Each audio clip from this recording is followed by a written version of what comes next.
У меня собачка породы Канекорса, ему 1,5 года, зовут его Арбитра, но мы зовем дома Бит. С вечера у нас было все хорошо, мы гуляли с другими собачками, собачка была жизнерадостная, все. Утром мы проснулись, у нас уже начался кашель. Кашель был приступом рвотного рефлекса, собака вплоть до того, что задыхается. Что случилось у такого красивого парня? Выглядит он достаточно здорово.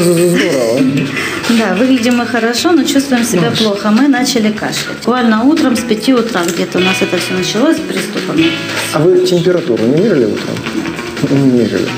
Давайте так, я сейчас его послушаю, исключим какие-то моменты, потом, если мне что-то будет непонятно, мы сделаем рентген ему, возьмем анализ крови, ну и потом продолжим, потому что, просто кашель, вот просто так вот, он никогда не бывает. Моя умничка. Можно его ко мне чуть-чуть поближе? Иди сюда, иди, Витусик. Может быть, замечали, когда он там водичку пьет или кушал тот сегодня утром, может быть, с каким-то усилием проглатывал? Кушал, видно, ему глотать больно было, потому что кушал, да, действительно, я заметила, что он кушал как вот что-то ему вот не очень. Дорогого да, так вот немножко, да? Да.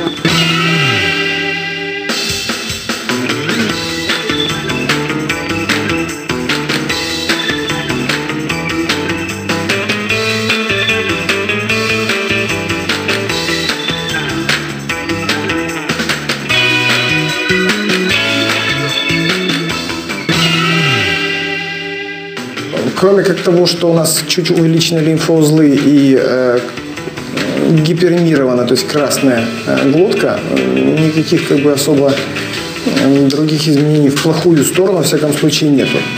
Сейчас мы пойдем сделаем рентген и возьмем анализ крови. Воспаление слизистой оболочки трахеи – это катастрофа. Это ощущение постоянного дискомфорта в глотке. У нас это першит. Скорее всего, у собак это першит, но они не говорят это. Начинает отек быть гортани, трахеи, и начинается истинный трахеид. Истинный трахеид – это воспаление слизистой оболочки трахеи. Трахеид у наших пациентов лечится долго, к сожалению.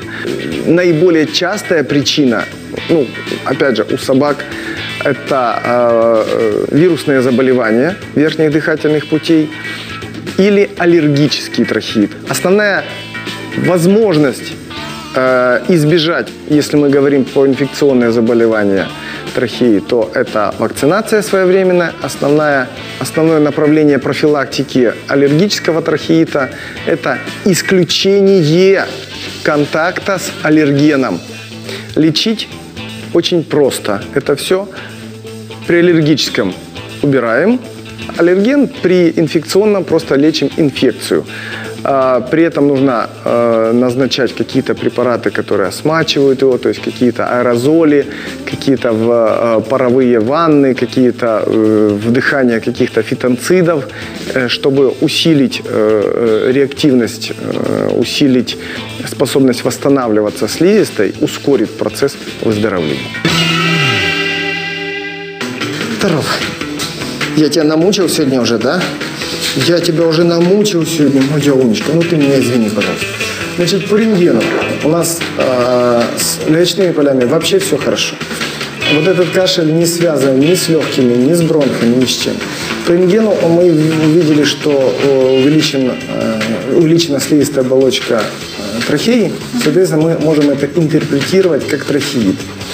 Если мы говорим о том, что воспаление затронуло и глотку, и лимфоузлы, то, скорее всего, это трахеид все-таки инфекционного характера. Что подтверждает и анализ крови клинический. Там сдвиг влево небольшой есть, и количество лейкоцитов увеличено. Поэтому все-таки вы где-то чего-то надышались. В простонародье это заболевание называется болезнь Псарин. Да, есть такое. Или вольерный кашель. Ничего, парадоксально страшного здесь нету, но, к сожалению, это инфекция. инфекция верхних дыхательных путей, и ему придется лечить очень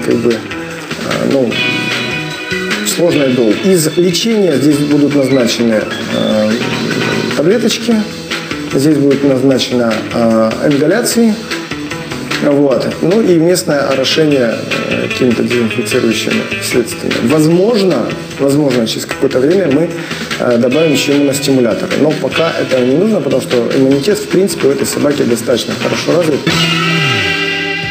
Дмитрий Викторович сказал, что у нас инфекционное заболевание, такое как валерный кашель, как называют в простонародье. Вот. И лечить его придется довольно-таки длительное лечение, так как это заболевание трахеи. Это заражение где-то другой собачки передается такими путями, как воздушно-капельным. Скорее всего, мы поиграли с больной собачкой.